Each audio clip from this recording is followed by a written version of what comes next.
ഇന്നത്തെ ഉച്ചയൂണ് വിളമ്പുവാണേ.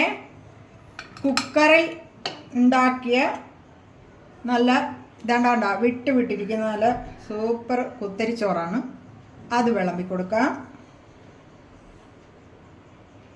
അതിന് ശേഷം നമ്മൾ വിളമ്പുന്നത് അച്ചാറാണേ, നാരങ്ങ അച്ചാർ. അത് വിളമ്പി കൊടുക്കാം. അതിനുശേഷം ഇറച്ചി വറുത്തത് അത് വിളമ്പി കൊടുക്കാം. ഇന്നത്തെ സ്പെഷ്യലാണേ. ഇന്നത്തെ സ്പെഷ്യല് മീൻകറിയും കൂടെ ഉണ്ട് കേട്ടോ. ഒരു 2 കഷ്ണം മീൻകറിയും കൂടെ കൊടുക്കാം, വിളമ്പി കൊടുക്കാം അല്ലേ. കഴിക്കട്ടെന്നേ. കുറച്ച് ചാറും കൂടി ഇട്ട് കൊടുത്തേക്കാം അതിൻ്റെ പുറത്തോട്ട്. ഇനി നമുക്കുള്ളത് ചാറ് കറിയായിട്ട് ഞാൻ സ്പെഷ്യൽ ഉണ്ടാക്കിയിരിക്കുന്നത് മോര് കറിയാണ്. അതും കൂടെ